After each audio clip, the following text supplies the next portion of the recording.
Oh, I also want to say hi to all of you, Kate, Lola, Annie, and also, yeah, George, Marty.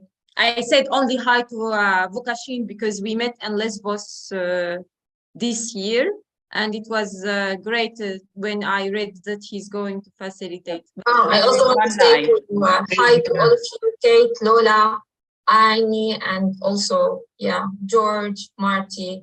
I said only hi to Vukashin because we met in Lesbos this year, and it was great when I read that he's going to facilitate. Can everybody mute their... The audio is moving. The audio is moving. If everybody could put their...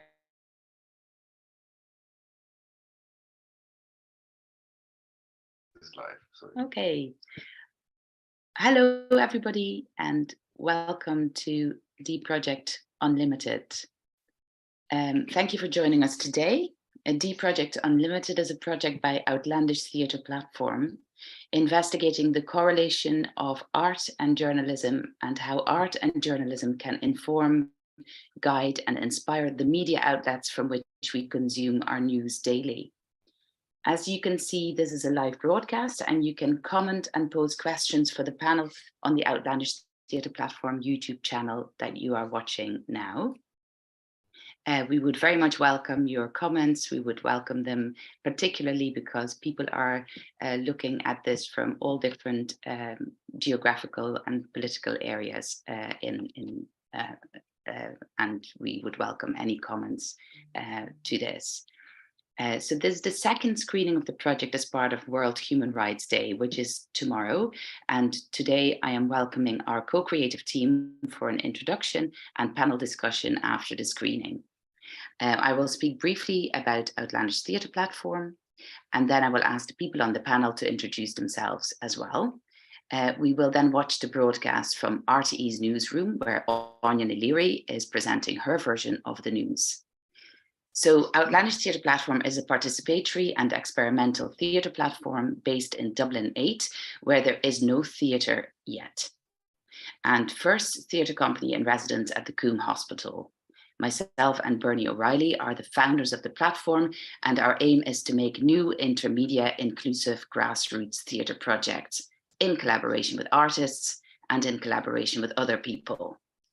We run a weekly open theatre practice on a Wednesday night and work in institutional spaces where there are traditionally no theatres. We're interested in creating and meeting new audiences. We see theatre as a living, breathing art form, which can take place anywhere at any time. Today's mediator of the discussion is Vukashin, and he is the creator of the Asylum Archive project. And I'm going to ask Vukashin to introduce himself briefly in a moment. So can you tell us a little bit about yourself, Vukashin, and then can you introduce the rest of the co-creative team that are here today? Thanks, Maud, and thanks for having me here today to do my best to be a moderator of this discussion. My name is Vukashin, and I am a refugee. I lived in Ireland. We have a system called Direct Provision that accommodates and houses people who are seeking international protection, and it's an entity that is perhaps not very well known in the wider European discourse, etc. And I was living in one of those centers many moons ago, and from that positionality of surviving, and today as we speak being a survivor, I have created a platform called Asylum Archive that documents Irish direct provision system from November 1999, when it was initiated, to the present day. I'm very happy to be here today. The questions that do raise in my work are very important on issues of representations, on ethics, and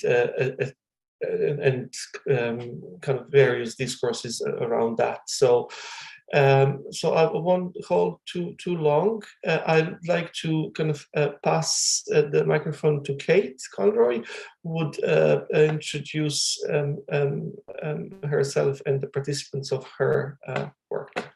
Thank you.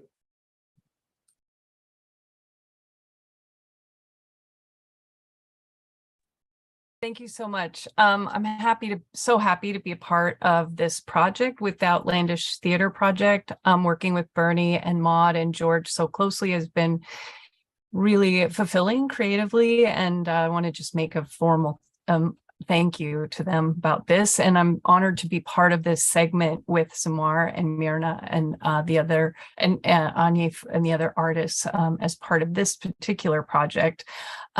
I'm an arts activist working in New York City. I'm a dual citizen of the US and Ireland, and it's April, it was 110 years that my grandmother set foot on Ellis Island a week ahead of the Titanic sinking.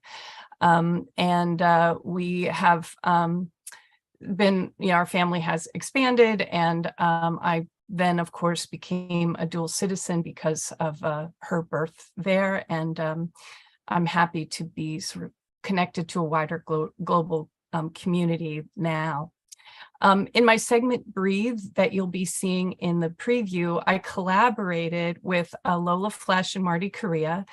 And Lola, I've known since the late 80s, early 90s, both living in queer spaces like Provincetown, Massachusetts, and through Lola's important work with AIDS activism, Grand Fury and ACT UP. And I've followed her career even when she was in London, working there for several years. And lucky for us, she moved back to New York, although she keeps herself connected to London very much with her work there. You will see her in the segment Breathe in her character Syzygy, which she can talk more about, but the character Syzygy to me is visually arresting and adds a lot of layer to the landscapes that she photographs herself in. Marty is my partner who I've known since 1995. Fun note, we met in an AOL chat room and have married several times every time it becomes legal in one form or fashion. Marty is a poet, and her participation in the segment is actually a reenactment of a couple of lines from a poem that she wrote called No More Wire Hangers, which she wrote about walking with a friend of hers in Herring Cove, Provincetown, which is also a queer space. Mine is shot in Cherry Grove, which you'll see, and that is a queer space.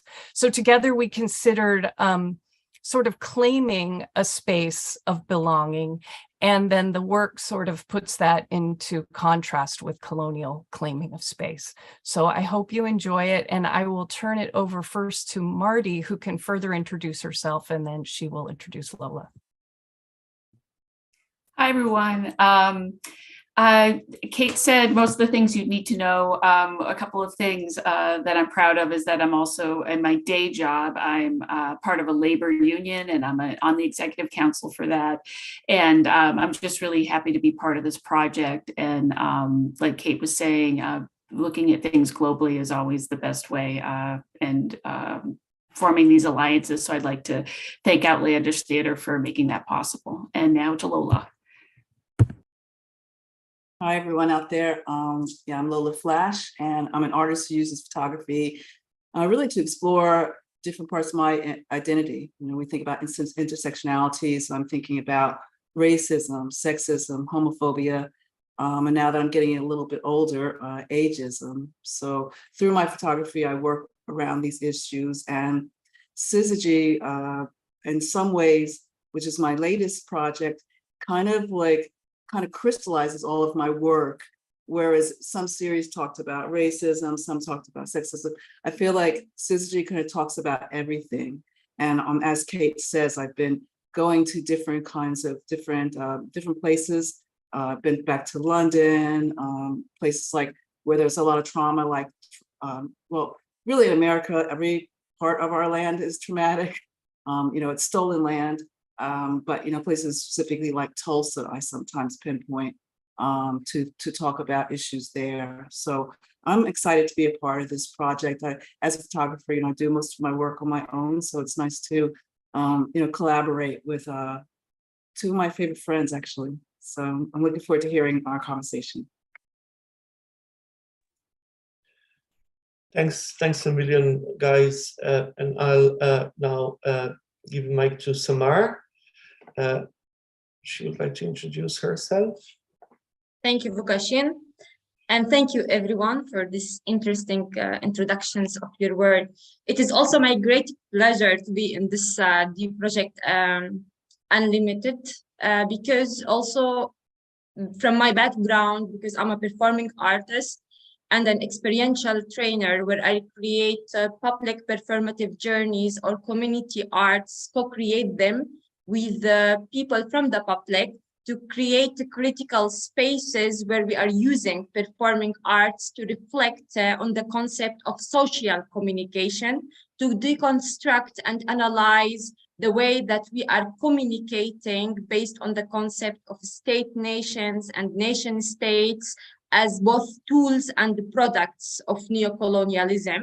And this enforced binarism from the lens of enforced ethnicities and also enforced gender social constructs and roles. So this is something I investigate in my work as a performing artist and a community art director of public performative journeys, and what motivates me to work on and to proceed further with.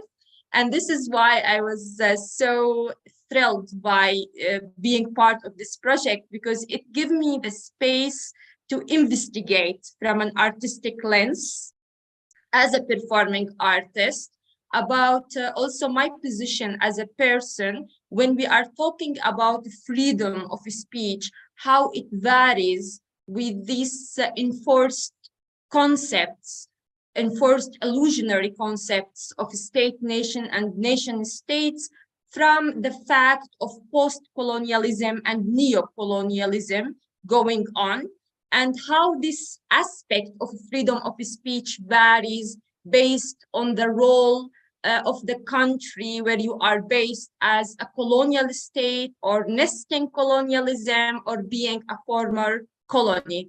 And this is also something I investigated as part of a dispatch in this project. And I'm looking forward to discuss it further as well.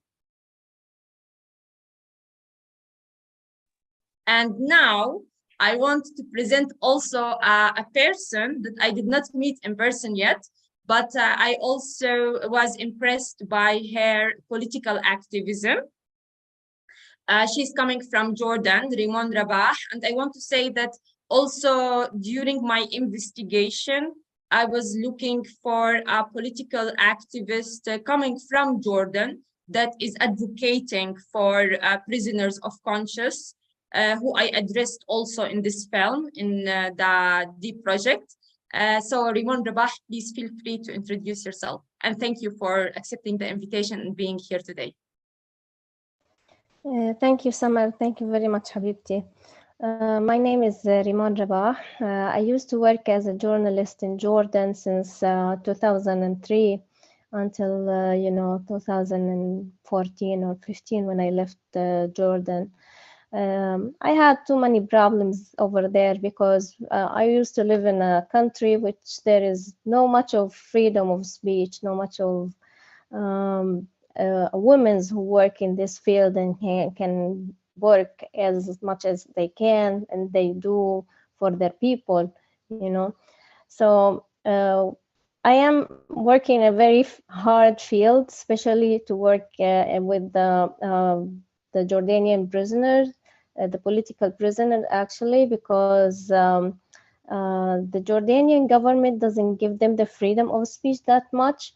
And also the people in Jordan cannot talk about them in a good way. So you need somebody who actually leave the country, which they defend them in the right way, because the world is watching, and the world is watching you.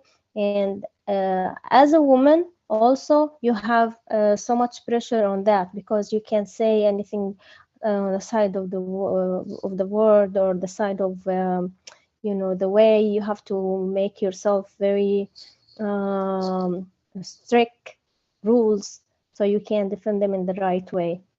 And now, you know, I'm working to release some of them who really having a very hard situation. I don't know who's next after me, but you know, Thank you, welcome. Rimon, and thank you, Samar. I'll pass the microphone now to Anya. She would like to introduce herself, please. Yeah, my name is Anya Lara, and I'm an actor. I think the big thing for me is that it was such an honor when Maud and Bernie asked me to be part of this, because I think particularly in Ireland, actors are not encouraged, or we don't get the opportunities to work with artists who are as active in the world and who are as active politically as the other people on the Zoom call. So it's been a really incredible experience for me to be part of this, and I'm very honoured to be part of it. The part that I play in this is that I am essentially I'm exploring the role of journalism and the roles in which our concepts of journalism and how we view journalists, whether they're like field journalists or those kind of more glamorous news journalists that we see, like what are the responsibilities that they hold to the pieces of information they're imparting, and what does it mean to be a journalist? What are the responsibilities, and where does it cross with being an activist and an artist? And so we filmed this in RTE News Studios, which is a place that I also work separately on the side, working with people who are partially sighted. And so being allowed to disrupt the space in that way as an actor and as a performer is very exciting, because it is our national broadcaster and it has a certain history and a certain weight to how it's viewed and how it's seen, and being given the opportunity to disrupt that as a performer is exciting, and I think important even in Ireland. I think it's a really useful thing for us to be able to do, is to disrupt the standard news broadcasters.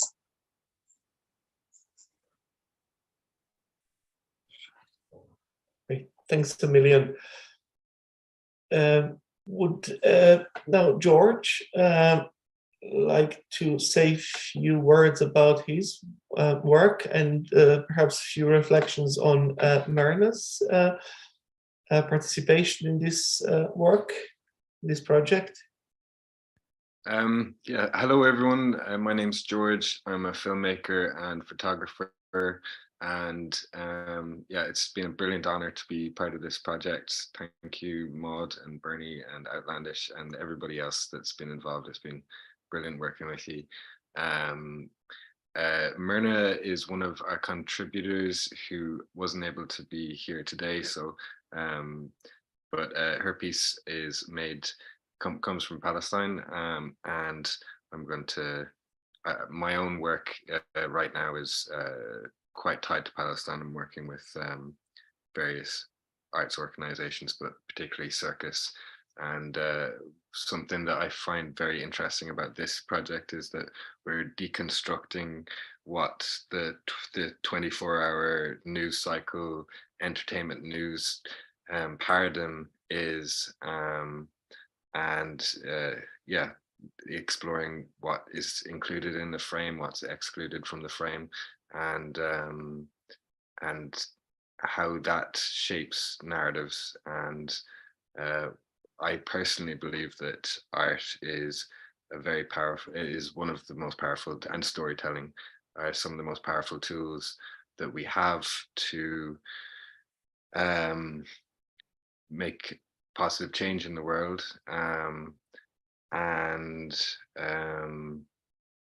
Yeah, I'm just excited that we have a platform to do it here. Thank you. Okay, so I'm going to introduce the live stream, and so broadcast will be going live momentarily.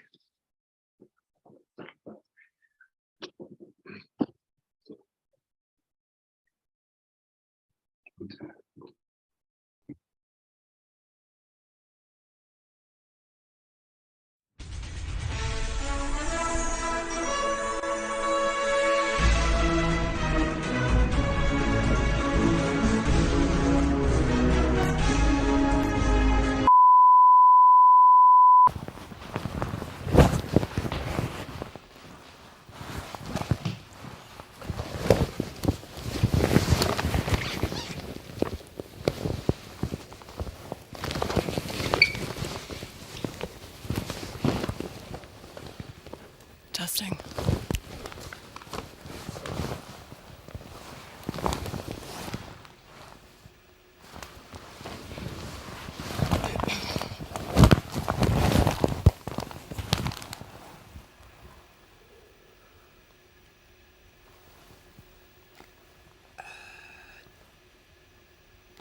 Is anybody there?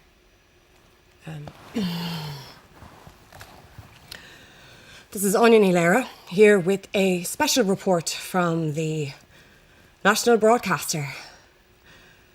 This is an experiment. I am an artist and today I am taking on the role of reporter. Can you trust artists to deliver news to you that you want to hear? Do you know what news you want to hear? I am going to prove to you that I care about the information I'm going to deliver to you today. I am an artist. I breathe. I feel. I think. You can trust me. To date, the roles I have played include a doll, a prostitute, a bride, a teenage girl in trouble, a solicitor, a scientist, a teacher, a tree, and a difficult daughter. I am in tune with all of you. I've imagined what it's like to be any one of you. I am delivering news to you from a landscape which embodies people's everyday experiences. And these news reports were made by artists who inhabit and are affected by their natural environments. They feel, think, and communicate.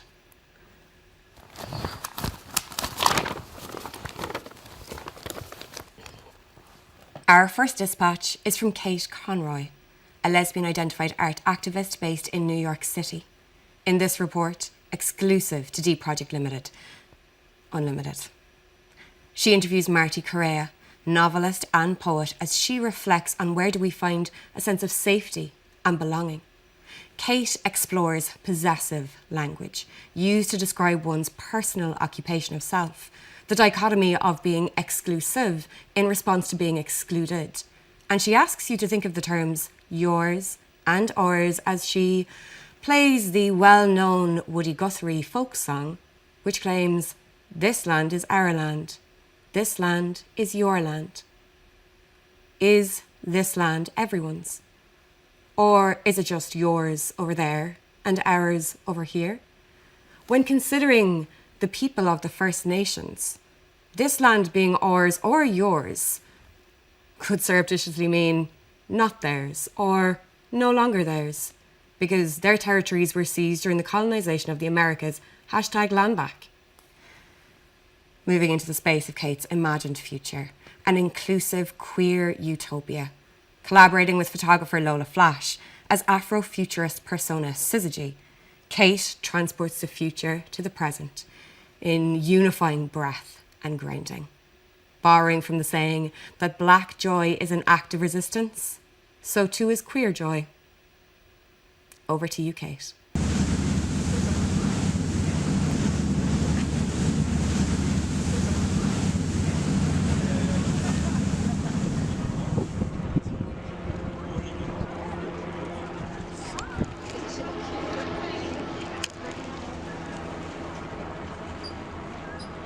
This is Kate Conroy, arts activist, reporting to you from Cherry Grove, Fire Island, New York State, US.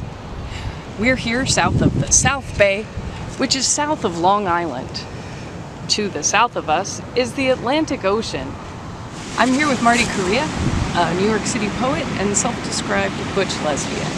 She makes the commute out here every weekend It's 2 hours by subway, train, bus, and ferry. It feels like we're on the edge of the earth. Marty, why do you come out this far every weekend? Just to be where we belong, breathing in crisp, clear air.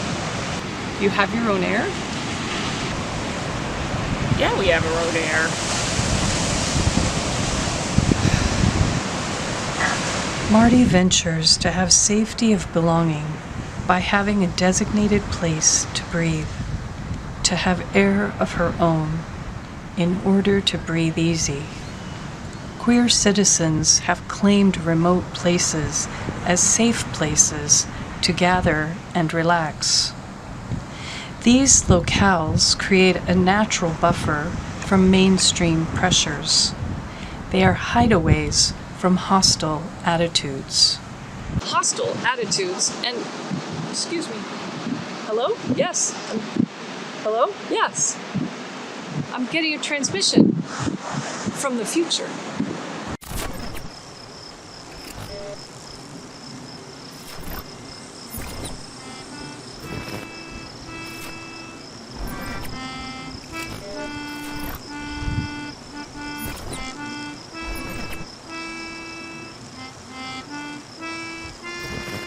The celebrated white American folk singer Woody Guthrie wrote a song we were taught as children. With enthusiasm, we sang his words, "This land is your land, this land is my land," from California to the New York Island, from the redwood forest to the Gulf Stream waters, this land was made for you and me. Now, as I say it, if this land is my land, can it be your land too? That would make it our land, and as our land, who are we? Does it include them? If their land is what we took as our land, then our land is their land. It is both theirs and ours, together or neither. The language of possession seems bound to perspective. When something is mine, is it no longer yours, theirs, or ours?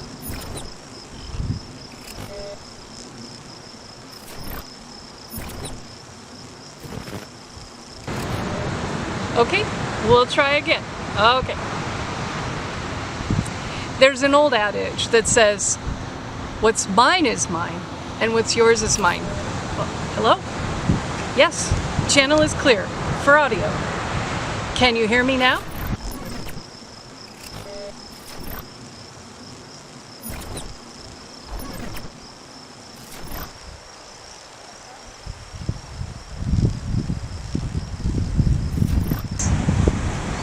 Syzygy says, the future is a time and a place where no one has to plead, I can't breathe.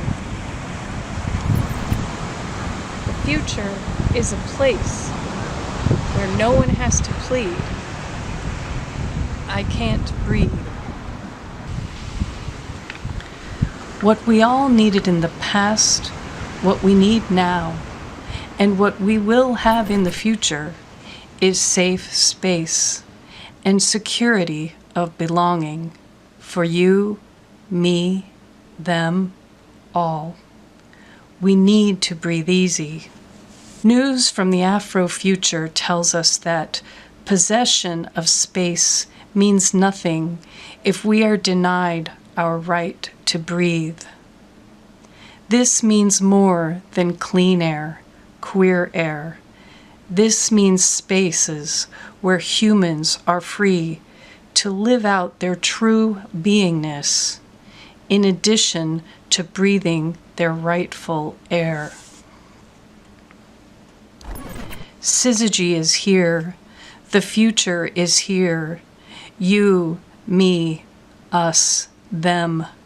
Being here, there, somewhere, everywhere, now. We have our air to to breathe, to breathe, to breathe.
What am I? Am I not nature? 'Cause I'm just like an ant. I'm like a fruit fly. I'm just like a Malayan tiger. I can roar! Roar!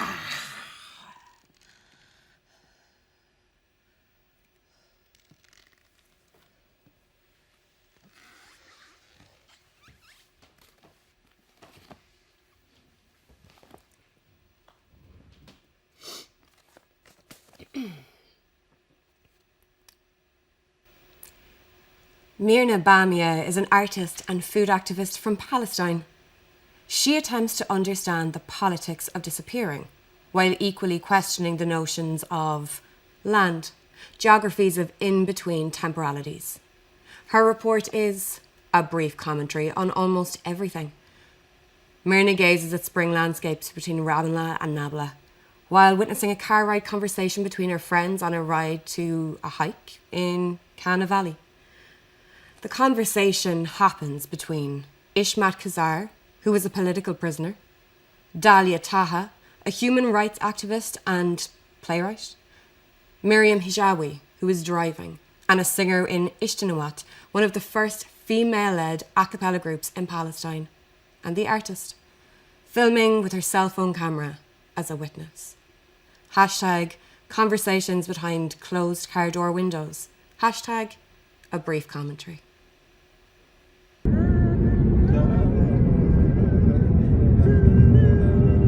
بصراحة دائما بفكر عن جد بفكر انه انا بحب فلسطين. ماشي، ما انت بتحسي هذا الحكي دائما بتعبري عنه. قديش انت بتحبي البلد والفلسطينية بتفكرينا. لا وجبال. لا انت وبفهم حب الناس لبلادها بصراحة، مش عن جد مش بأي حكم رومانسي، هي بحكم انك بتحب الاشي اللي صرت تعرفه. بس ثاني شوي، انه النافذة اللي بتملكها على العالم، هاي نافذتك على العالم. ماشي، بس ليش لازم ينشر المسيح؟ ليش ما يشرعن كل حدا حبه لمسقط راسه؟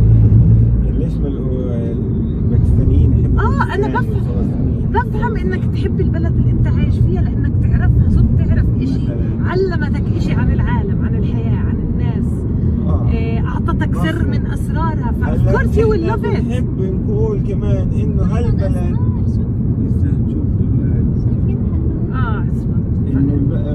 البلد لسه تنحب اكثر طبعا لانك بتقاتل عشانها.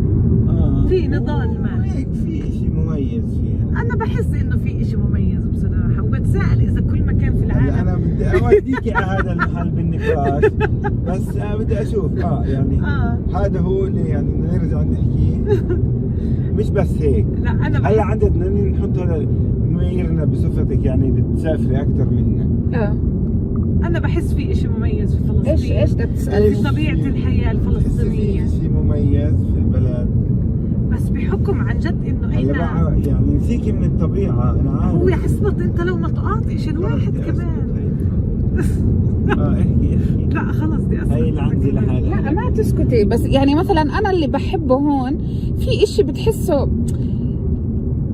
عن جد كيف لما تحكي رابط الدم في إشي بربطك، إشي دم بهذا المكان، ما بتحس للانتماء المحلي يعني، بغض النظر عن كل قد ايه صعب وقد ايه عن جد مش حياة سهلة هون، بس لسه في إشي أليف، لسه بتحس حالك محمي. أنا بالنسبة إلي الإشي الاجتماعي بس هو يعني ولا الطبيعة ولا السياسة ولا إشي، بس الجانب الاجتماعي، إنه في ناس بيعرفوا عيلتك، بيعرفوا تعرفيه، يعني في إلك مكانك وربيت بهذا المحل، يعني في عندك هيك خط من الذكريات موصول كمان بالمحل. بحكم إن كلنا عايشين تحت نفس الظرف، فهذا كمان بخلق شعور بالعائلة إنه أي حدا احنا التنين فاهمين على بعض بالضبط، حاسين بنفس الألم. التاكسي انت والحدا الواقف على الحاجز خلص كلنا في نوع من الشعور انه بالتواطؤ على امر ما احنا فاهمينه حتى لو بنعرفش بعض، وعشان هيك في دائما احساس بالعائله يعني، واحساس بالكير حتى اتجاه ناس اللي هم يعني اغراب مثلا. بس في اشياء ثانيه كمان بحسها اللي هو التنكيت، السخريه، المزاح، بعرفش هيك يعني بتحسيها شو يعني انه تربط الناس ببعض؟ في اشي هون نوع من المرح بصراحة، ساركازم مش ساركازم حتى مع يعني شر البلية ما يضحك. لا هو يعني بعرفش شو هو بالضبط، يعني ناس ثانية بحسوا نحن نمزح كثير عنيف كمان. لا مش بس هيك، انه في شعور يعني هو ناس شافت كمان يعني اكثر يعني شافت طبيعة إنسانية، يعني أنت تعرضت إنه قدرت تشوف عمق الشر، عرفتي؟ في إشي كأنه عندك إنسايت خاص لأنه أنت شفت الإنسان في يعني شفت السدية قدامك، فهيك بعطيك نوع من الاستهتار أو في إهمال الحياة مختلف. بس هذا له علاقة بالاحتلال قصدك ولا إشي ثاني؟ إنك شفت القتل، العنف، شو بيقدر الإنسان يعمل في الإنسان يعني، ومقابله كمان شو بيقدر الإنسان يعمل للإنسان على ما بعرف شو هو عن جد، بس في إشي أنا بحسه مميز. أنت عصمت في إشي بتحسه مميز؟ أنا في كثير من الأشياء اللي أنتم حكيتوها اللي ريليفنت، بس ما هو أنا هذا اللي هو هاي المميز يعني يا حبيبي أنا مرة تانية بحاول أفكر بكيف شو بعرفني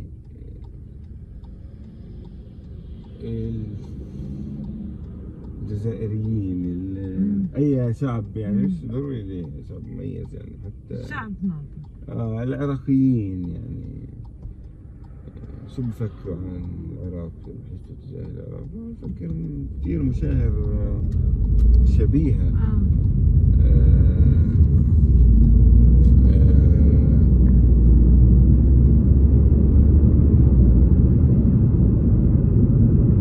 وعاء وشرعي،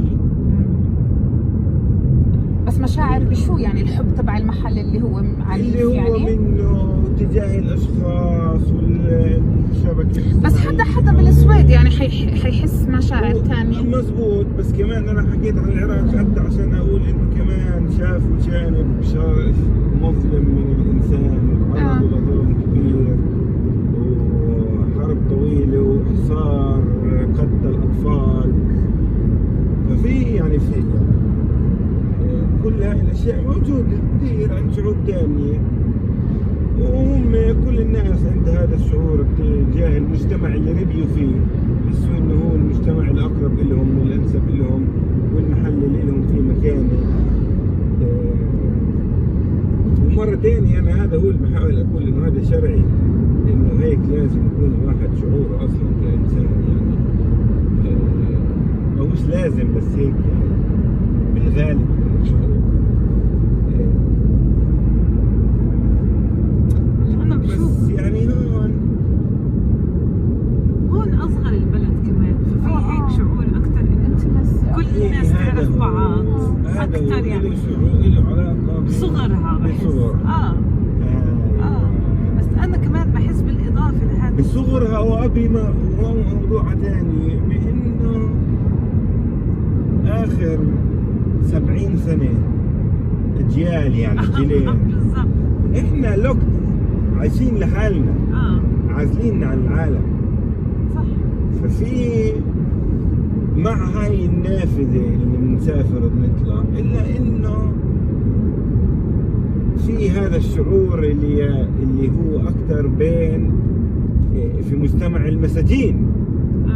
فإحنا بجوز هذا بيميزنا، إنه المجتمع الوحيد في العالم تقريبا عايش بسجن كبير، وبالتالي في تكوينه الفردي والجمعي هاي يعني الروابط اللي بتيجي من تشبه مجتمع الأسرة اللي انت بتحكي عنها يعني.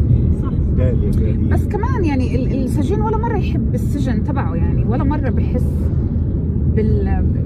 يعني دائما في هذا، يعني نحن كمان يعني بنضلنا نشكي من هذا المحل، يعني ولا مرة بنكون يعني ما هو مش جريتفول يعني يعني ما بنحكي الله انا كثير سعيدة انه انا ساكنة برام الله، مش احلى من رام الله. انت انا بحس انه انا كثير سعيدة دائما ما بتحسي بدك بريك؟ اكيد طبعا، بس شعور طبيعي هذا دائما، انك يعني انك تسأل يعني لو شو يعني لو حياتي في محل ثاني. بس انا بحس انا يعني اسعد اشي اني انولدت في هذا المكان وبعرفه وبعرف الناس اللي حوالي وبعرف يعني شو يعني تكون فلسطيني.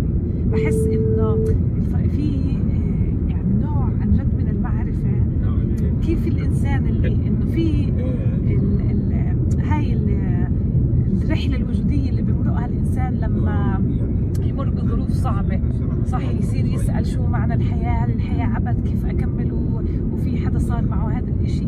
الفلسطينيين مضطرين كل يوم يواجهوا هاي الأسئلة، يعني بمعنى إنه عن جد لما أنت تحط كل يوم مضطر تحط حياتك على المحك عشان تدافع عن وطنك وأرضك وأطفالك، مضطر تواجه الأسئلة الكبيرة في الحياة. يعني شو ثمن الحرية؟ هل شو يعني حرية؟ ليش؟ هل الحياة شو يعني الحياة؟ كيف أعيشها؟ كيف ممكن حتى سؤال انك انت تشتغل تكمل بشكل يومي تعمل اشياء وفي نفس الوقت انت عايش ظرف هالقد غير انسان، يعني اللي بخليك كل يوم تحس بعبث كل الحياة. ففكرة انك كل يوم مضطر يعني بتعيش بشكل يومي مع هاي الاسئلة، فبعطيك انسايت ما على يعني مش بس بحكي لك عن شو يعني انك تكون فلسطيني، بس كمان بحكي لك انسايت عن شو يعني تكون عايش يعني هاي الارض كيف تعيش. في لحظة هالقد التناقضات فيها واضحة وبارزة أكثر، يعني إنه بحس فيه هون ويزدم عن الحياة، خلص فهم ما وهاي الويزدم تعطيك يعني مهارة إنك تكون لعوب بلايفل وتتخوت وتمزح وما تاخذ الأشياء بجدية بنفس الوقت، اللي ما بتشوفها في محلات تانية في العالم، اللي فيه هيك شعور ما بالجدية وإنه إحساس بأهمية الأشياء. إحنا هون متجاوزين، وبحس إنه في playfulness بيحفظوا فهمك، لأنه الحياة ما بعرفش إيش غريب عجيب يعني، لأنها بتتغير كتير الوقت، بس بنفس الوقت ثابتة، بس في تغير يعني ما بعرفش من إمتى بكرة يختلف كل اللاندسكيب، يختلف كل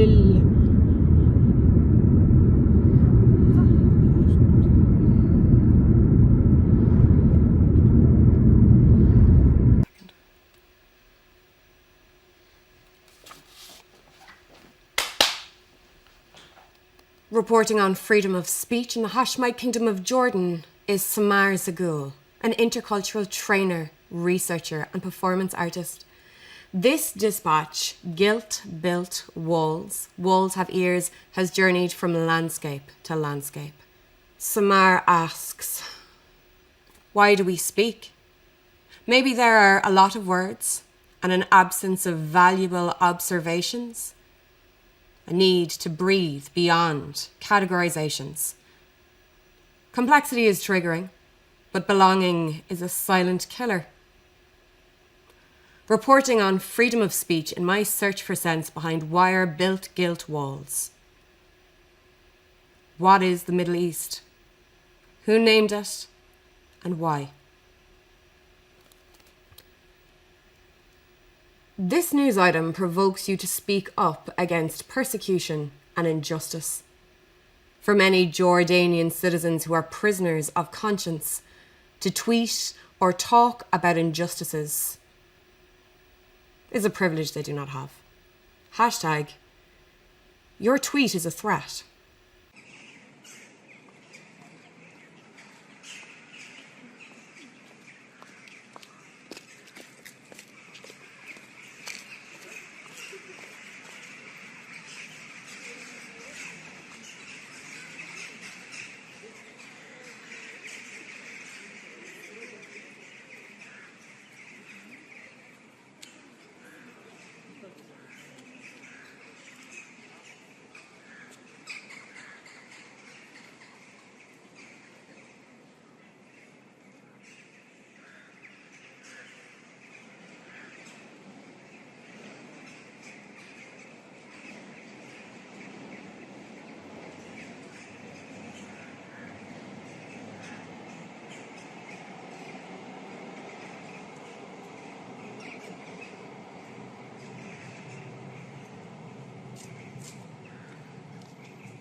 One word.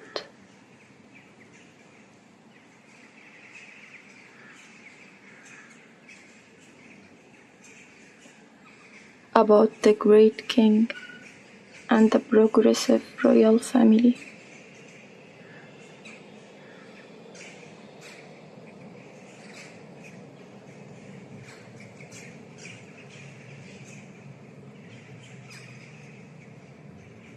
Imprisoned for ruining the reputation of the well-established royal dictator regime.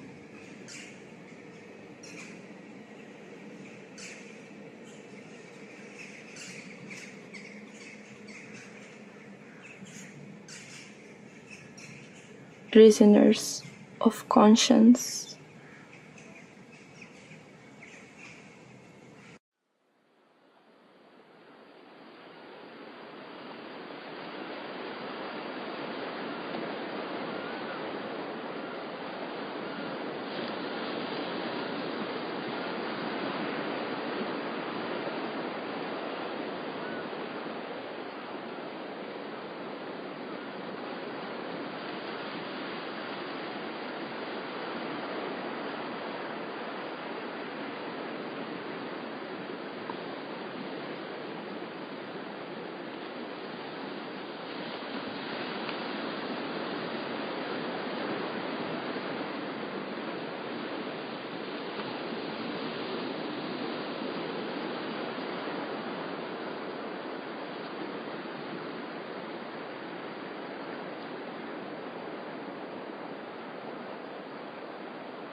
Sumaya Abu Nabha is a women's rights activist.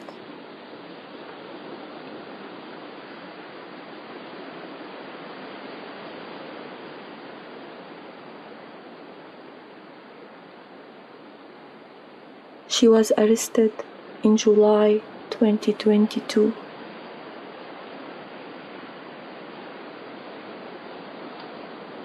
For speaking about the murder of Iman Urshayed, a female university student in Jordan.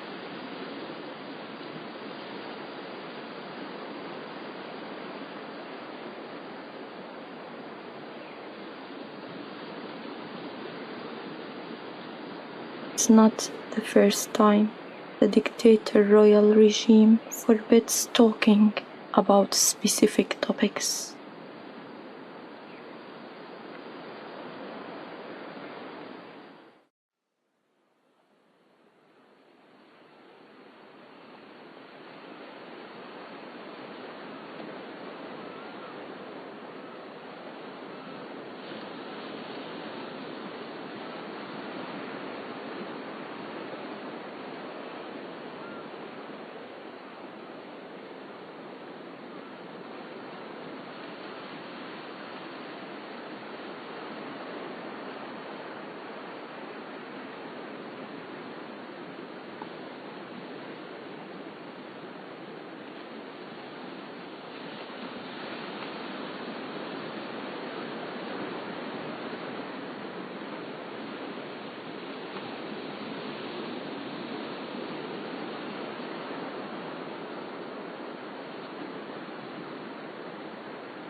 During the COVID-19 crisis, the dictator regime arrested the owner of Ru'ya TV and its news director.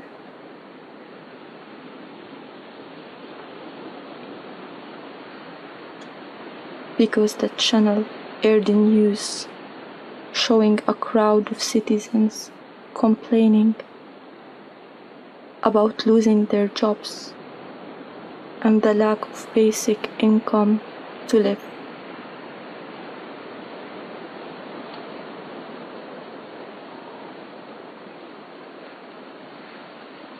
Prisoners of conscience.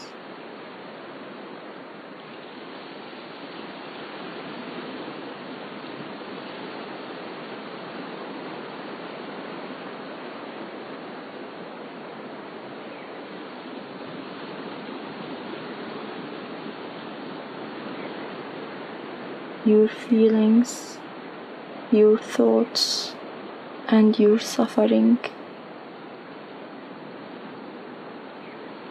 can get considered a threat.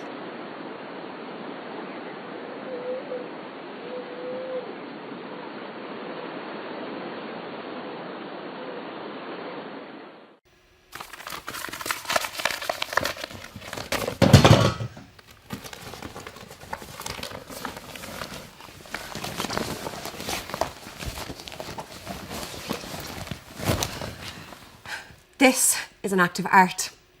It's a moment in time. D Project Unlimited is an archive, a portal for grassroots information from anywhere in the world, connecting synchronized realities. Grassroots information from the land direct to you. Partial, biased, but lived, investigated and felt. This is your local news. This is your global news. This is entertainment. The temperature is rising. There is no short summary. Over to you, Anya. The planet is in crisis. It has been confirmed. I am reporting from the human submission to our planetary reality. There is no escaping from it. Natural processes have been dissected, colonized by the human species, and handed over to the power. And humans now declare that they do not wish to alienate from the natural processes, from their instincts of rituals of life and death. If humans were born as adults, all knowing, all growing, all fearing, never growing in knowing, just fully formed, they would live at a point close to death, close to killing. Research states that human beings acknowledge the biological processes of aging, growing, and dying are important. Research shows that some humans suppress the reality of their bodies and others embrace the body and live in absolute seclusion. Body worshippers eat green vegetation imported from the wild, while others eat artificial food inspired by prehistoric diets. People crave nature, want to serve lost nature.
we're live. Thank you, everybody, for watching Deep Project Unlimited, the broadcast. And thank you for the performers, and thank you to the artists for the creation of the work. Just for those people that join us now for the panel discussion, maybe if we could do a quick round of introductions, without the full introduction, but just your name, that will be nice. And we'll just keep the screen on grid so we're together in the room. And I will start. My name is Maud Hendricks. I'm from Outlandish Theatre Platform, and we co-created with everybody here, Deep Project Unlimited, an experiment in looking at the correlation between art and journalism. And I would like to hand over to Vukasin. Thank you. Thanks, Maud. Well, first of all, my name is Vukasin, and I'm the founder and curator of the multidisciplinary project Asylum Archive. And here I'm today to moderate the discussion on the works that we have just been seeing. Thanks, Vukasin. And maybe Kate. Hi, I'm Kate Conroy. I'm an arts activist working out of New York City, and my segment is part of the piece. Hi, I'm Marty Correa, and I was in Kate Conroy's piece, and I'm a New York City poet. Sorry, hi, I'm Lola Flash. I'm a photographer, and I also collaborated with Kate Conroy. To Vukasin. Okay, I am Samar, and I am performing artist and public performative journey host. I'm based in Slovenia for now. Ramon? Give it to Ramon, yeah. Hi, I'm Rimon Reba. I'm from Jordan. I defend human rights, and I defend the Jordanian political prisoners in Jordan. My name is Anya Nilera, and I'm an actor, and I am based in Ireland.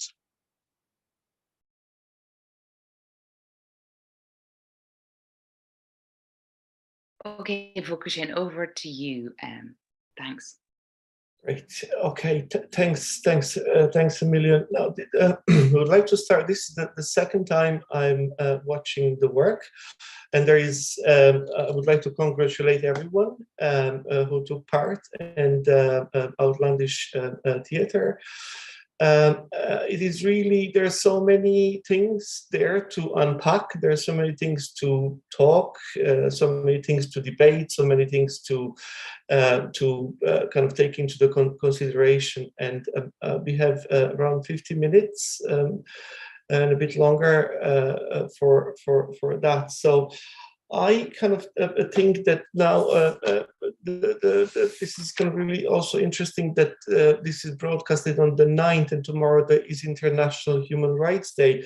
So maybe if we take that into consideration, that kind of tomorrow's the message for International Human Rights Day is dignity, freedom, and justice for all. Okay, so perhaps it is really, and this is something so kind of fascinating that this kind of message kind of prevails in the works, and there is a lot of kind of interconnection here. So perhaps I'll kind of would like to ask a question open to everyone, really, just a question about the news that we are receiving every day, and where those news are coming from, the news that are being selected, who is selecting the news, and what we do get to hear.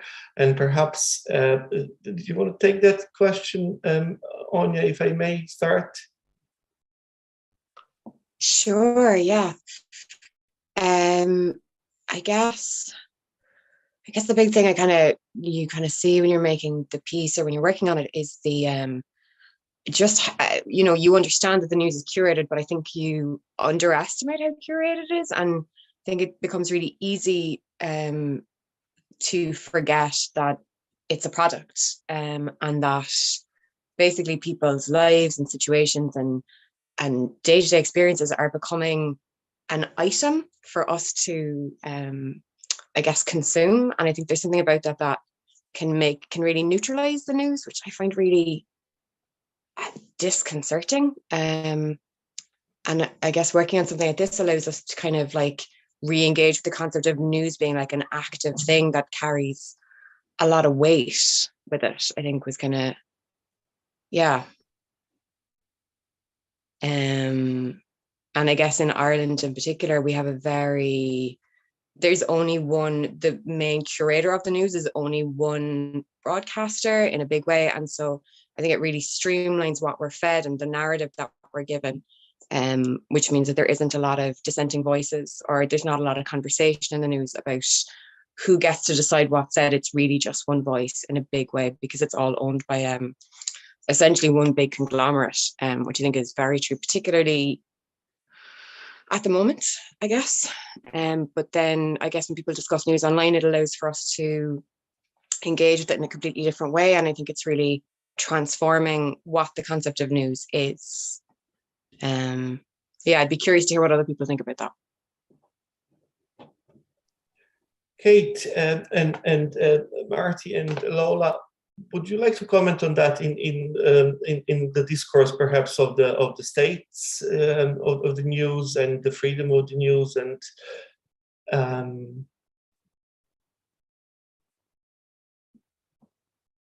Yeah, I'll start off real briefly. I would say that the news in the US is disappointing. It's the most mild term I could use. And a lot of what the conservative channels produce lead to violence in the US. And so that's like a shameful thing for me as a US person. And certainly this kind of broadcast is a really sort of fulfilling response to that. Thank you. Yeah, I was going to say, it's like when I hear, news in the US, I think whose news? What's happening is that so many people are unplugging from conventional methods of getting news. The numbers of people getting cable and things like that are going down. So people are using more like social media or online sources. So I think that it's anybody's guess in the next 10 years what news will actually look like. And I think journalism itself is suffering for it, because it's the stories that are getting out there are being controlled have been controlled by those larger corporations, but now it's getting a little murky for them, and that's to our advantage as activists and things like that, I think. Lola, what do you think? Well, I was thinking, because I lived in London for 12 years, and that was a very long time ago. And I was one of my best buddies, Aldo, how, he got a certain amount of information or nothing, and vice versa, so it really depends upon where you're living. And I think that this kind of a project is really important, because then we can have these conversations like artist to artist. I was thinking, like in that one video, thinking about, like, do we love home because we were born there, even though, like so many lands, it's very problematic and can be very traumatic. But just again to say that I think that these kind of conversations help us understand what's really going on and what the people really think, as opposed to like Ani, I don't know if I said your name right, but like what you were saying about these conglomerates that just, it's all about the money.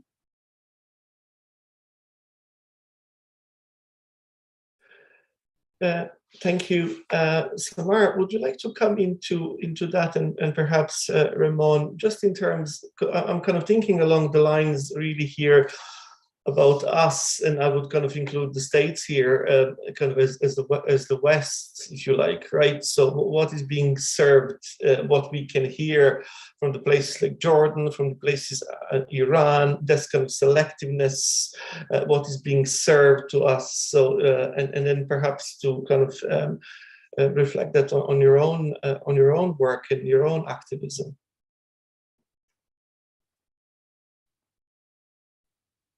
Okay, I will just speak shortly to also give Raymond the space to share because she has to leave like for work.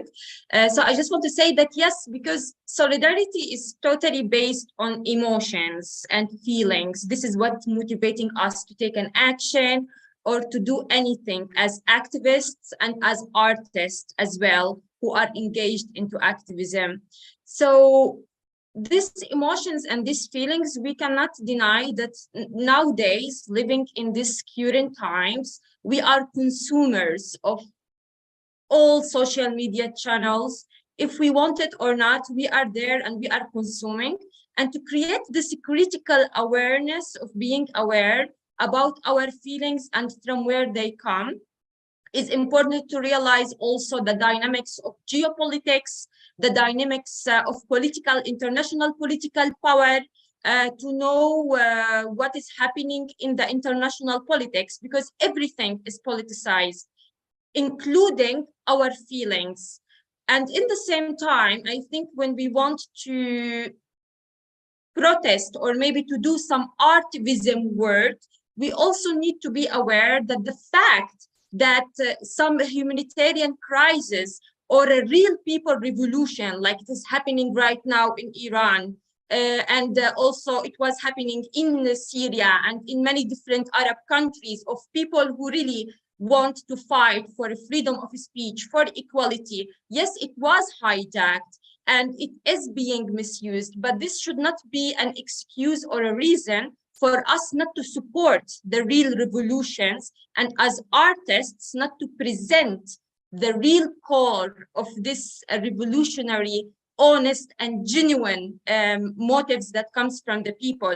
And yes, I want to give the floor for Raymond, because for me also, being a Jordanian citizen, living outside of Jordan, I also noticed how much we decide as an international community impacted by this dynamics of power to decide on who is a good regime and who is a bad regime, to decide when women's rights in Saudi Arabia matters and when it does not matter, and also hijacking the people's movements, like for example, the LGBT movements in Turkey, the efforts of grassroots people striving for their basic rights to be accepted, but then it's transformed into an international political game of Istanbul Convention, for example, that Erdogan's government withdrawing from it, calling it as a Western agenda. But in reality, there's no Western agenda because there's no Western identity, because the whole concept of division, of binary enforced identities of West and East is fake, and it is illusionary, and it is used and created by like a percentage of political psychopaths who just want to divide the people in order to conquer. So this is something that, yes, we need to be aware of. We need to be aware that from where our feelings comes, but in the same time, not to suppress them or deny them just because these narratives exist of political division of West and East and North and South. We need always to come back to the core values of grassroots people striving for equal rights. It is not about where you come from. It is not about all these enforced labels on you that you did not choose, but it was chosen for you, like nationality, citizenship, and etc. It is about focusing on the real pain that comes from people trying just to live in a place with equal rights. And for this, I want to give the floor for Raymond, because you, Raymond, as a journalist, like I am interested to hear about this role you were doing in Jordan and how you continued also in United States, and what is the top priorities that you would like to advocate for the International Human Rights Days tomorrow. Thank you, Samar. Well, so many people said very important thing. Whoever is controlling the media have the power and the money. And unfortunately, this is happening in the West too much. If you have money and if you have a power, if you are in the government, you can control the media, you can control wherever it takes you, even if it costs a pain for somebody else or cost for them to put them in jail for many, many years. They don't care about you if they have that much of power, if they work in the government or if they are high in the country. So the war with them is very hard, to be honest. It's not easy. It's very, very hard because you will struggle with people who doesn't have a heart. They treat you as something, they own it. And you have to prove to the world, you have to go so far on your way to prove to the world that you are defending the right people, the poor people, the sick people, the people who's talking justice, seeking justice. Those people who talk in politics, especially in Jordan, let me talk about Jordan because I'm from there. They are struggling every day with this government because they just want to show about the Jordanian people, about those who are corrupted in the country. And those people, they have the power and the money, so they can put you in jail for many, many years, as those who I am defending them. Most of them, they have hard cases. They have like 15 years in jail, 13 years, something like that. And you have to bring a very strong evidence, and you have to struggle with the media, with social media, with the journalism, with everything, every day, every moment, only to prove that those people are innocent. Even those who work in the United Nations and who work, you asked me about the organization, right? About the human rights organization.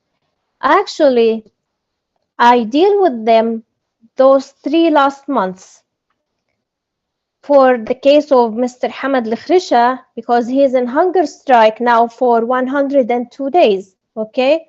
So all this time, I was sending emails and mails to them, to the United Nations and to the Human Rights Office in New York, to inform them about his case and his suffering, and not even one time they answer me. Not even one time they call his family. Not even one time they call the Jordanian government to ask them what's happening in your country. And I send with the mails, I send the medical reports, I send proofs about what I'm talking about. So it was very disappointing for me, not what the Jordanian government did, because I know this is, the Arab world, and this is, you wouldn't have that much of freedom of speech. But I was really shocked about what those organizations who's here in the state, how they deal with the situation. It's very hard. If this man was struggling for his life, and they didn't care, what about if I send them another case, an easy case, or is only somebody who published something on his Facebook page and, they put him in jail for 1 year or 2. So I don't know, we have to, all the world, we have to re-look at our values. We have to re-look about our humanity. If we want to talk about the human rights, it's not just a day for tomorrow. It's every day. People die in the around all the world every day. People struggling every day. People live in injustice every day. And if you want to carry that on your shoulders, you have to be patient, and you have to take it. You have to do everything to make it right. Yesterday, I was almost in a real war, because 10 government websites in Jordan, they publish in the same time that this man, Hamad Al-Khrisha, stopped his hunger strike. In the same time, he was suffering and dying in the hospital, and he was continuing his hunger strike. So I have to prove to those websites, I spent all the night, like 10 hours, of sending mails to them and sending reports to them that this man, he is still in hunger strike. This is the money. This is the power and the money. This is the social media. So I hope that this conversation help us together to find a way to stop this controlling, not even in our governments, but also in this organization, because the problem from them, that's what I found on this experience, because this experience was very, very hard, because his life is in a very dangerous situation. And also the Jordanian government every week arrested somebody. Every week we have a political prisoner. Where I will go if nobody will hear me? To whom I will talk? If the organization who care about human rights doesn't want to hear? If the media, even the media, I'm gonna talk also about the media. I also send mails to the media. I send it to Fox News, CNN, I sent to Washington Post, New York Post. I sent so many mails to so many, newspaper and channels and everybody. I don't know who in the editor in the room on the newsroom who choose what to publish, what's important. So we have to relook about all of this, and we have to communicate them and send them maybe a message, so maybe they will be awake more. Thank you. That's it. Thank you so much, Raymond. I also want to add, like, for example, because the United States signed a defense agreement, an expansion of a defense agreement with Jordan in March 2021, and this law bypassed the Jordanian parliament.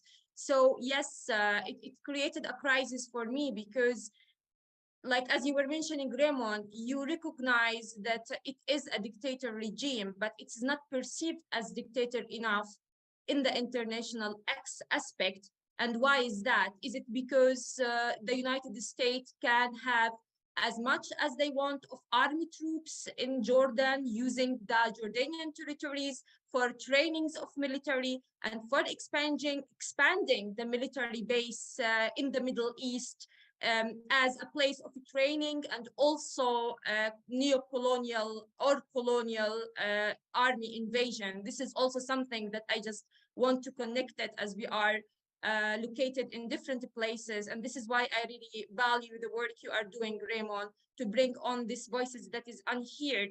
And also I want to say that about our roles as artists, because like in the current crisis that people in Ukraine is facing, they are facing invasion, they are facing conquering, but in the other hand, we see some political leaders making unresponsible statements that is based on racism and division. And this also supposed not to let us be segregated in the way that these voices, they want us to get segregated. But for example, Zelensky made a huge, horrible statement, making a resemblance, a false resemblance between Israel, which is an occupation forces, ethnic cleansing of Palestinians, and even we in Jordan, and correct me, Raymond, but some of the prisoners of conscience are actually in prison because they are criticizing the Israeli occupation of Palestine. Even though we as Jordan are neighbors. Yes, you're talking about Anas Jamal, I think, right? Yes, and yeah, like, so even like he was in the prison for this particularly, and I think he got released just temporary, and now he's going to courts again, which is horrible to have this while people in Palestine are subjected to ethnic cleansing and displacement And then this is the horrible aspects of this politics of divide and conquer. And this is why our work as journalists like Raymond and activists, and as also artists, to challenge this fake division and to really work into empathy and to find solidarity out of this political game. People in Ukraine facing invasion are facing the same struggle like hundreds of years of Palestinians in the occupied territories of Palestine. It does not matter what is our ethnicity. It is invasion, it is ethnic cleansing, it is occupation. And this is why I think we should always worship people's revolution and not leaders like dictators, like Zelensky as a leader, a fake leader for Ukrainian right now, because I think the real leaders are the people in Ukraine who are facing this invasion, and not Zelensky, who is perceiving the occupation in Palestine as an ally, even though the occupation in Palestine, the Israeli occupation of Palestine is doing the same crimes that Putin is doing in Ukraine, and even worse, because it is for more and more years ago. So let's unite out of these political games. We don't care about making a brand of toxic masculine dictators, and we should unite beyond borders for real values as humans, standing together against all forms of oppression and against selective feminism and selective human rights campaigns. Wow. Yes to all, Samar and Raymond, and thanks Raymond for sharing. I think it's really important, and those questions need to be brought into the conversations and the discussions. And I think here today is perhaps just one of many that are needed in terms of solidarity and resistance. And I would like to maybe open this question for everyone. So really, what are the kind of what are the modalities of solidarity and resistance within the similar-minded people? Okay, in terms of resisting the national narratives for those, whether in direct refugee centers or camps across refugee camps across Europe, for those LGBTQI plus community, disabled traveler community, for all those marginalized people who are out there. And so, what are the ways of solidarity between art and journalism in terms of having more inclusive society? I'll just jump in here for a second because I'll go to that question, but I wanted to just tie in what Samar was saying. I really appreciate looking at things as like not these forced binaries, because of course the LGBTQ community talks about that a lot in terms of imposed gender binaries, but it is an us-them sensibility in all aspects of colonial thinking. And so it's necessary to call it out when we see it. I would also suggest that I love what Samar said about worshiping the revolution, and also note that what we're seeing in the US is that the alt-right, the evangelical Christians, and the fascist movement is using the language of the left and calling themselves a revolution and calling themselves a resistance. So the language that we use has to constantly be evolving, and our approach has to be nimble and fluid, because it is constantly in response to an oppressive regime, which is then using our language to call itself something like progress, like they are fighting for progress. They are fighting and being resistant to what they perceive or they frame as an oppressive state. Like right now, there is a war on drag queens in the US. Like there are violence, there's mass shootings at drag shows. There are protests, armed militia, at drag queens reading children's books in libraries. So it's almost doesn't even matter the subject of the oppression, if it's an entire country or a one letter of an acronym. It is the same tactics and the same and just clever. I used to think that, oh, there's, you know, like people who are against me are just so silly, they're so dumb. But it is a highly sophisticated approach to making people afraid and quiet about being anything other than white and superior.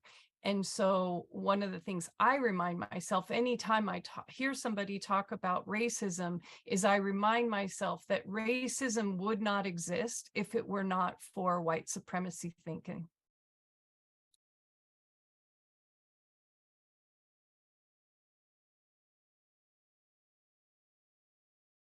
I don't think I answered your question, so sorry, I think I just went off. I think I saw Lola did Lola, something. do you want to come in? I'm sorry saying bye to Ramon because she's got to go to work. I'm so sorry. I have to go to work. I have. So it's nice to meet you guys. Thanks Thank so you, much Ramon. for coming along. You're Appreciate welcome. it. You're welcome. Thank you. Thank you for hearing me. Thank you. Let me have a think and get back to you guys. I mean, one of the things I was thinking about when you sent us some of these questions is that I feel really ill-equipped for this conversation, and I actually didn't understand the word modalities. And so then that becomes for me about language and how do you make language inclusive as opposed to exclusive. And I think during certain kinds of conversations, we use certain kinds of languages that actually keep people feeling distant from a conversation we really need them to be part of, that I really need to be part of. And I wonder, because then I Googled modalities, obviously, and it was like a way of doing something. And I was like, oh, okay, I can understand. And I think that there's something about accessibility, whether it's via like social media and like what's happening in China with the blank banners, that there's something about that that's so immediately understandable to the rest of the world, that like they're being censored, so they're not allowing themselves to be censored because you can't censor that. And so how do we find ways of I don't know, I guess communicating in a way that like is more fluid and more I don't know, instinctually understandable, I guess, is I think what I think about a lot. But again, I'm not sure if that answers the question because I had to Google the word. But I guess I've been thinking a lot about like how do you bring people towards activism and solidarity when it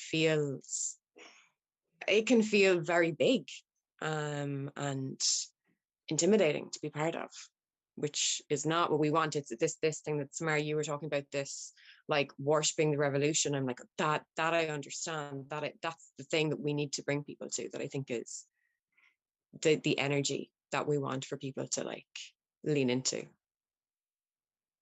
Right, I totally agree. And it was something I thought of too when I saw the question. Because I'm a writer, I think about language a lot all the time, and who it's accessible to and things like that.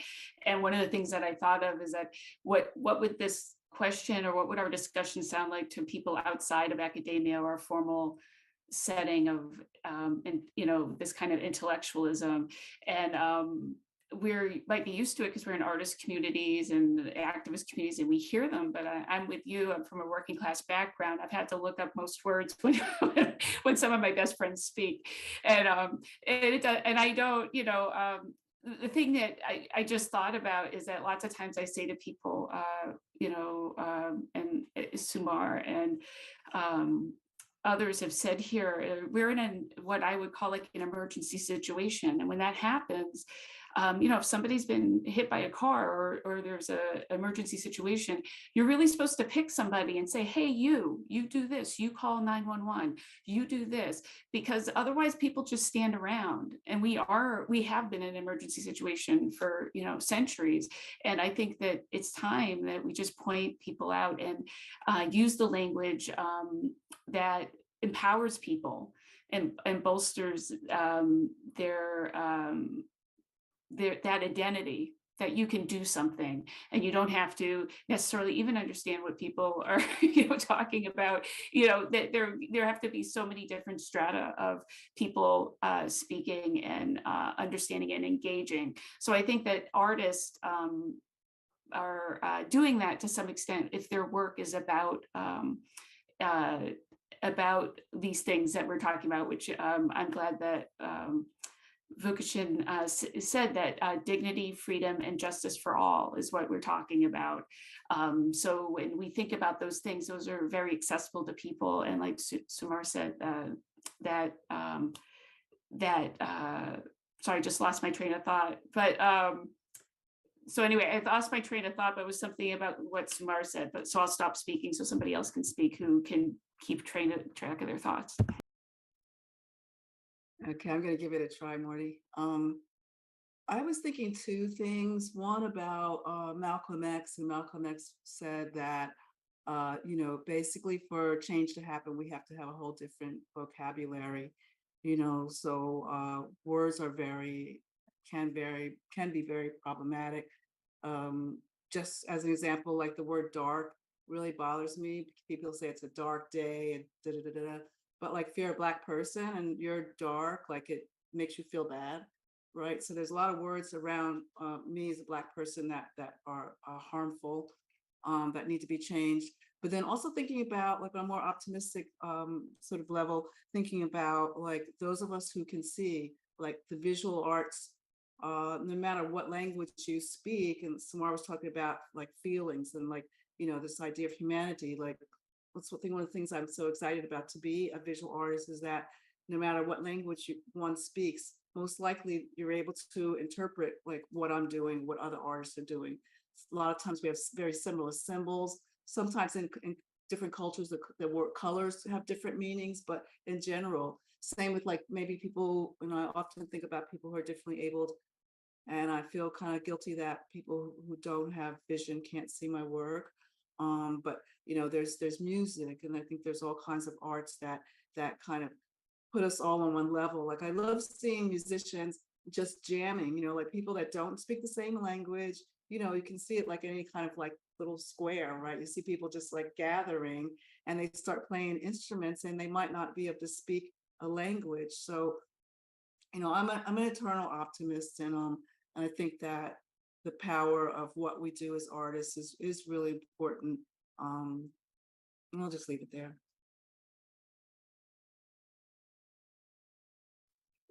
Thank you. I actually loved these inputs from all of you about the language and the expressions. Also, you brought it out, Aina and Marty and Lola and Kate, because yes, I think this is a good and important point to break this exclusiveness of terminologies and vocabularies, and to also open flexibility of how we can use the terminologies. And also it really resonated with me, because I still try to find new terminologies that I don't feel comfortable to say, like Middle East, because Middle East is a colonial terminology, and it was used also, invented first time by the British colonialism.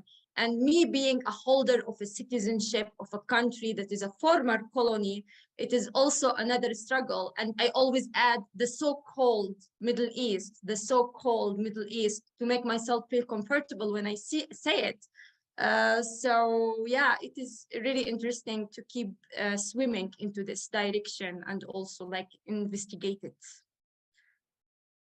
Just a quick add-on to that, it's important to note that we all are speaking in English, which is, for myself, also a colonial language as an Irish person.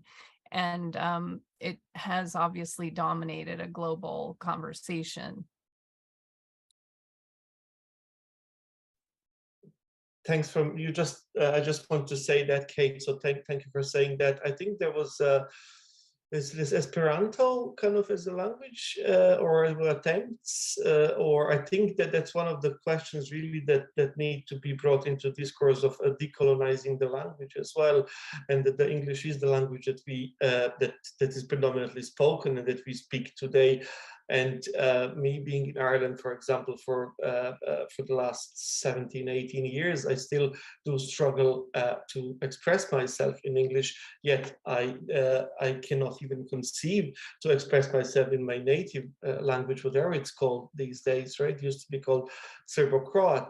So I think it's also really important when we talk about inclusivity and trying to find a safe space and art there, really. So I think we really may need to bring in the discourse the question of the privileges, and then who is able to access even what are we having this conversation today, right? I think this is really important question that not many people in the world would even have access to internet, right? So how is the information being shared? And I'd say that what I'm really thinking about my work, and that's why I kind of connect a lot about the work that you are doing, is where do we start? So how do we continue? How do you keep going on, right? How do we keep motivating ourselves? Perhaps I was really struck by only an excerpt of the film that I've seen the other day. It's Why Are You Filming Us? It's around the German director going into Congo, right, trying to make a documentary, and it's all the stories about the white saviorism, and then who gets to speak, and then it's really, really interesting. So I think that what is really important is who speaks and when, and how do we negotiate that? If anybody wants to come on, thoughts about that?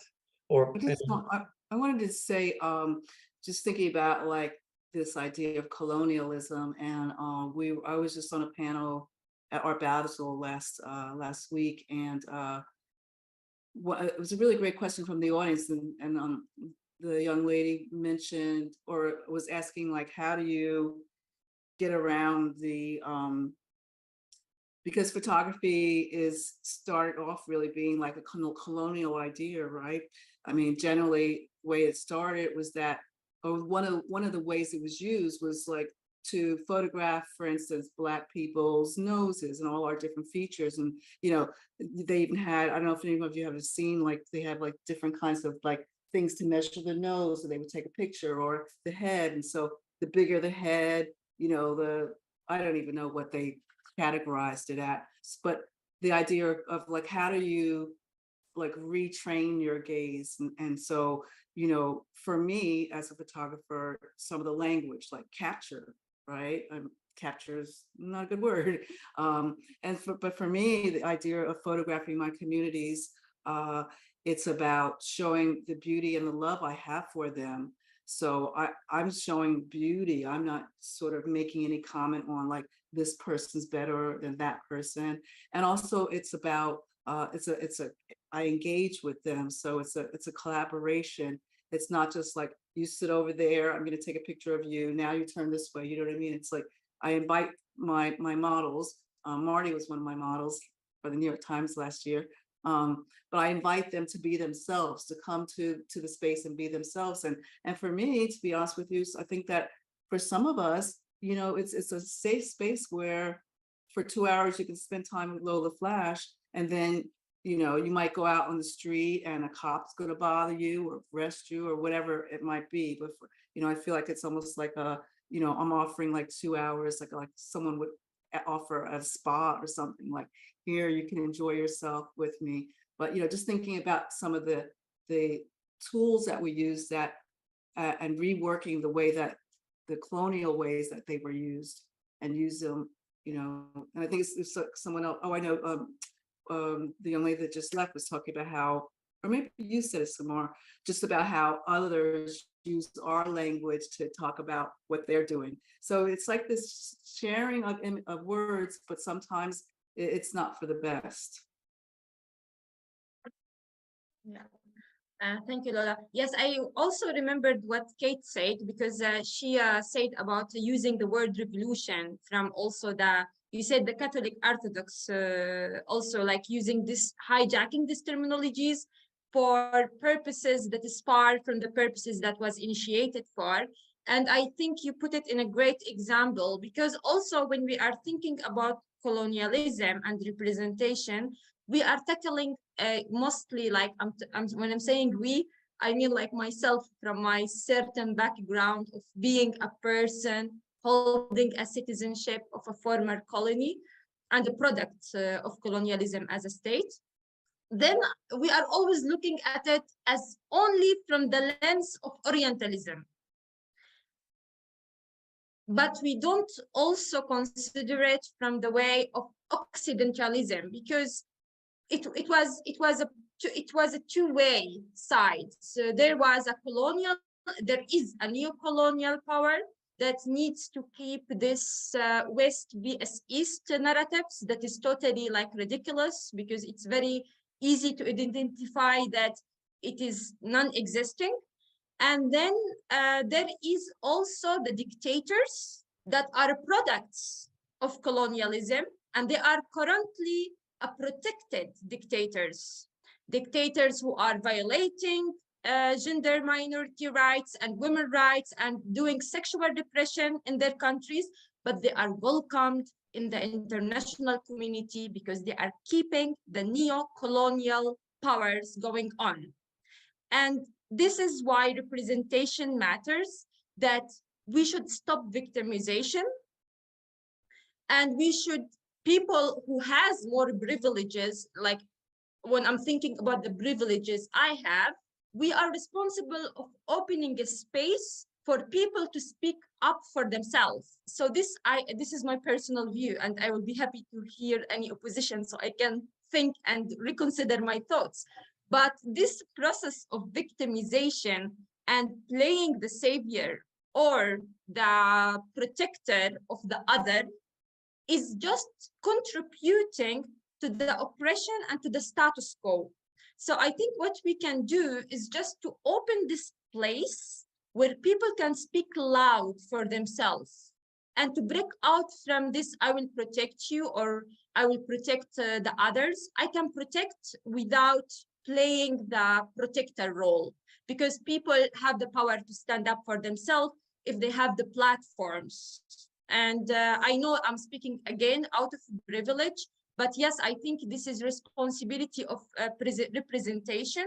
And this is why also, for example, since 1 year, we are having a group. I'm one of their co-founders, but we are doing cultural and artistic events to reclaim also this representation of people identify as women and are migrants from the so-called Middle East, of this creating spaces where people can stand up for themselves politically, artistically, culturally, and breaking out from these victimization narratives of you are the person that need to be protected all the time. And this is patronizing. This is a patronized language. And this is also contributing into maintaining the neo-colonial power as that. I would love to piggyback on that as briefly as possible so I could pass it on. But the language of victim and savior is something that I've looked at from a modality that I study, which is movement education. And in movement education, we look at sort of a Buddhist sensibility that questions when we use words like help or fix. And in this case, I would add protection, that those then create a superiority position for us as practitioners.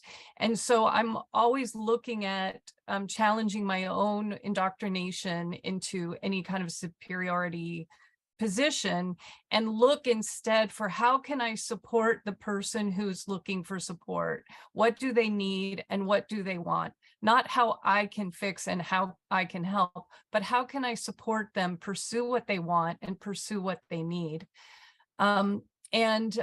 To go back a little farther in our conversation, one of the ways in which I am an activist in my day-to-day living is I don't always have an opportunity to do a project like this one, but I do welcome conversations from family members or people that are from high school that visited New York, and I sat down with them and then they introduced me to their kids, and I'm like, do you have a queer kid? And they're like, I don't know. And I'm like, he's 28. You don't know if your kid is queer. Well, his father is a kind of homophobic. I don't think he's comfortable coming out. And I challenge them and I say, this is like my friend from high school said, I hope he's not queer because that'll make it harder for him.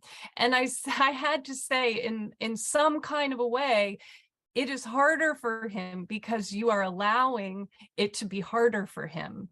You know, like this isn't a conversation. I can't change all of the US all at one time, let alone globally. But my agenda is one that does disrupt things socially and does make people squirm when they are taking a position of superiority and enacting oppression, even when they don't know they are, but most especially when they don't know they are. I take it upon myself to call it out, and it does sometimes make it quite uncomfortable, but I feel that I can't not do it.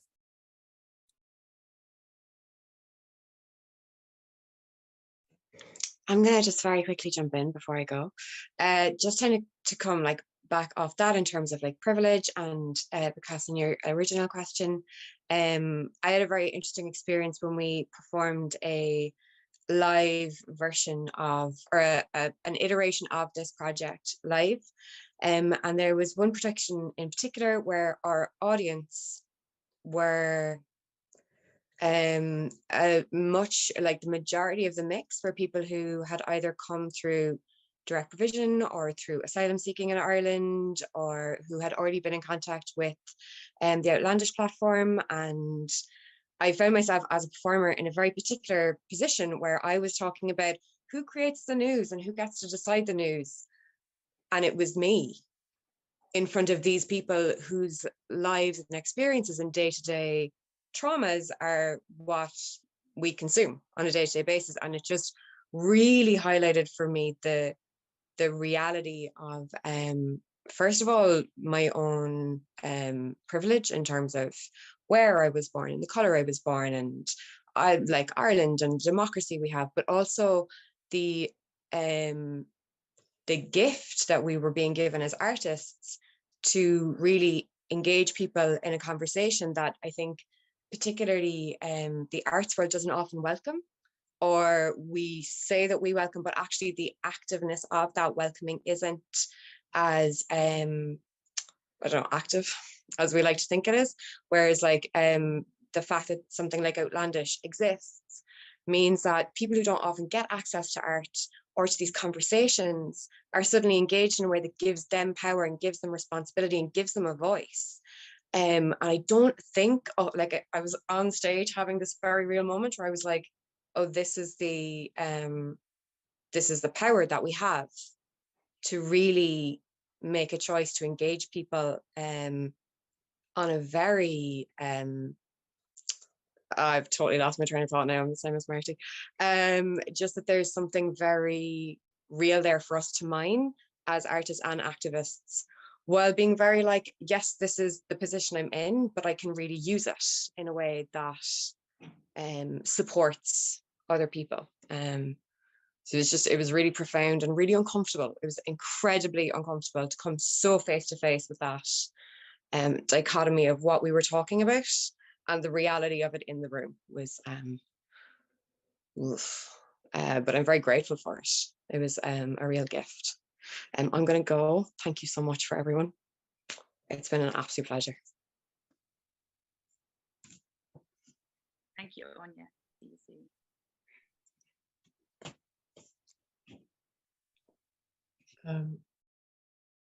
George, do you want to come in and say a few words about what has been discussed so far?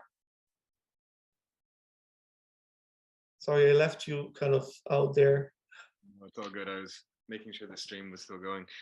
Yeah, so loads of really interesting things I've heard here. I think one of the things you're talking about, different modalities, like the fact that we're able to do this, that the technology is there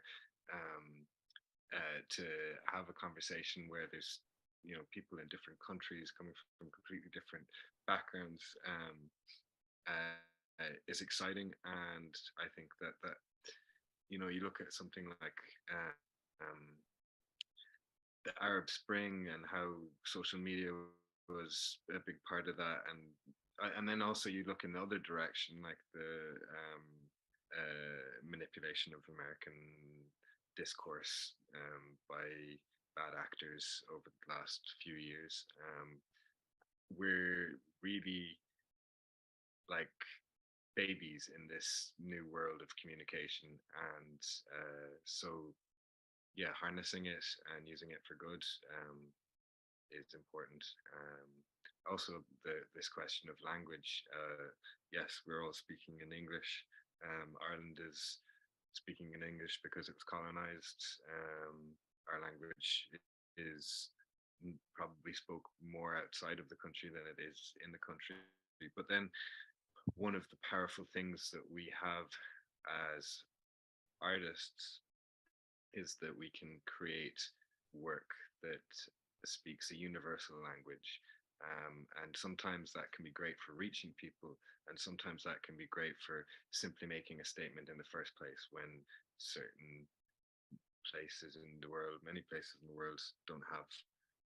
I'm coming from, again, a point of privilege, being in Ireland, that we have quite strong freedom of speech.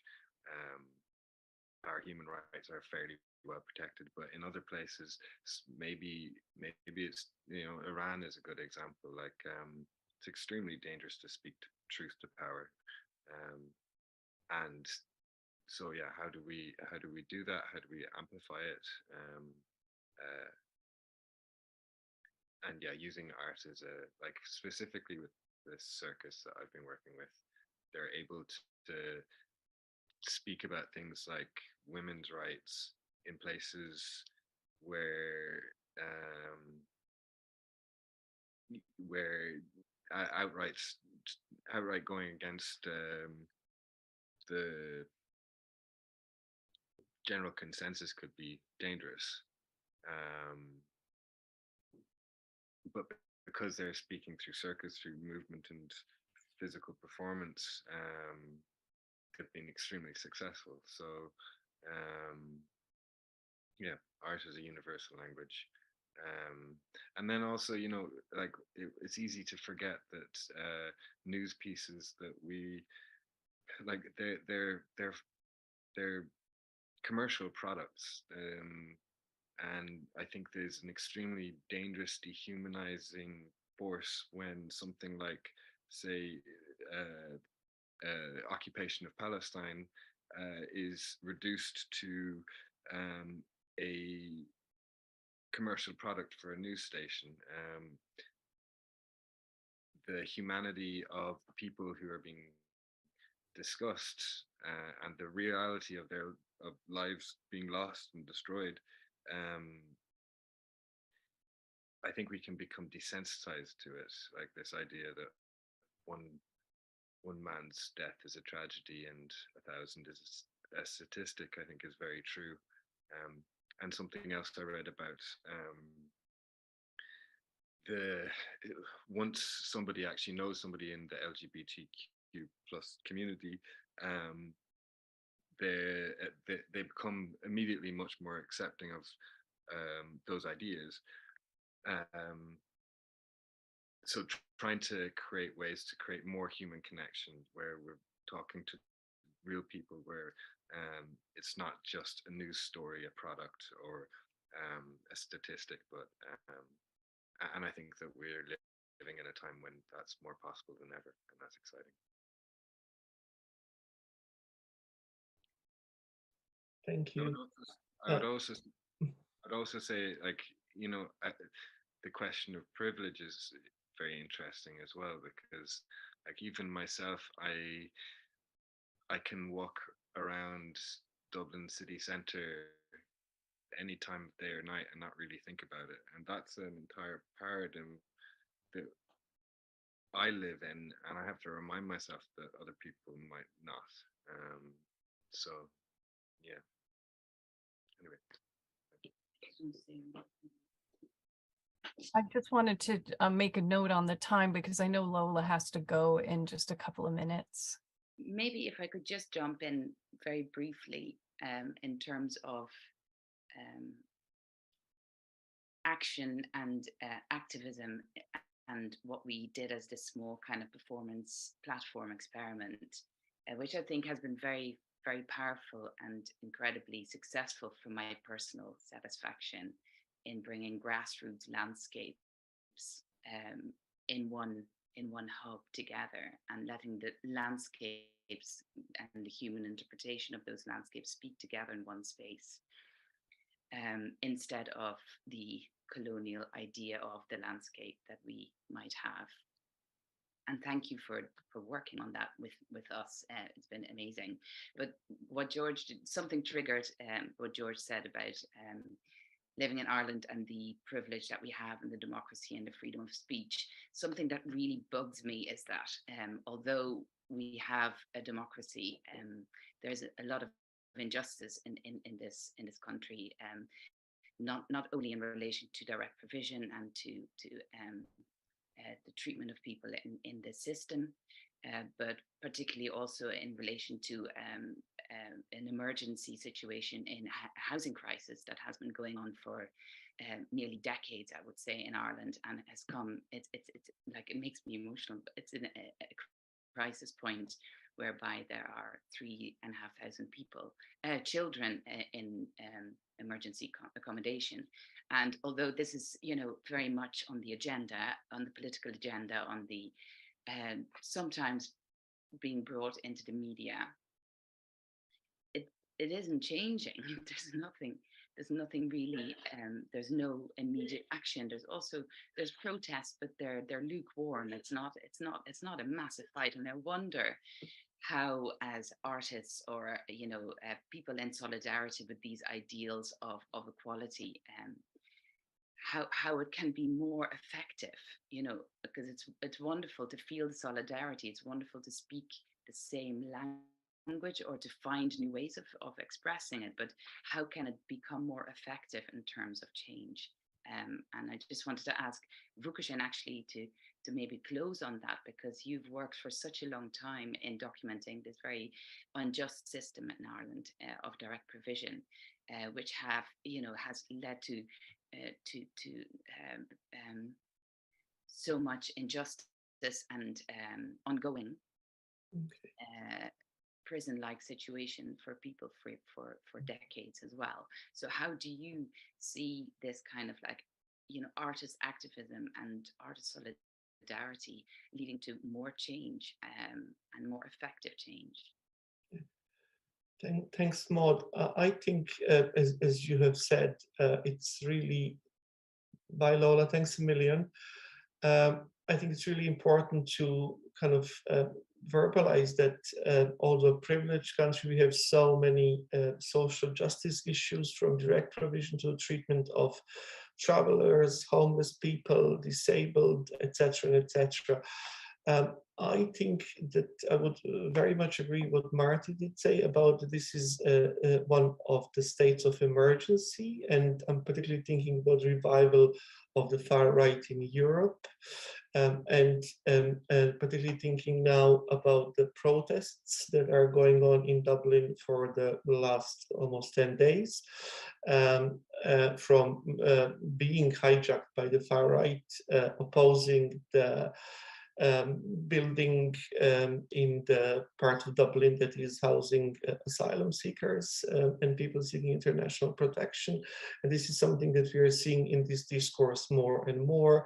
And I think from the work that I've been doing for such a long time, it doesn't, it kind of, I'm reaching the, I'll have to say that I'm a pessimist in a way that it didn't solve anything, right? It made it raise awareness, but the system is there and it's getting worse and worse and worse. So I think it's to counter that by having the protests that are welcoming people seeking international protection, to have discussions like this are vital, are so important. And I think we have to look into our own neighborhood. We often say, oh, but we don't have, I'm just perhaps focusing on the issues of migrants, but we say, oh, but we don't have cages during the Trump, like where they have children in America. We don't have camps like they have in Greece, but we have our own creation here that needs to be challenged on so many different levels and from many different positions. So I think from that kind of moment, that looking into our own hood and connecting with similar-minded people, I think we can just build on the network of solidarity and resistance. And I thank you for this amazing conversation today. I think we touched upon something that is. I would like this to be continued on various, perhaps different platforms, but in the same kind of similar discourse and in solidarity. And thank you.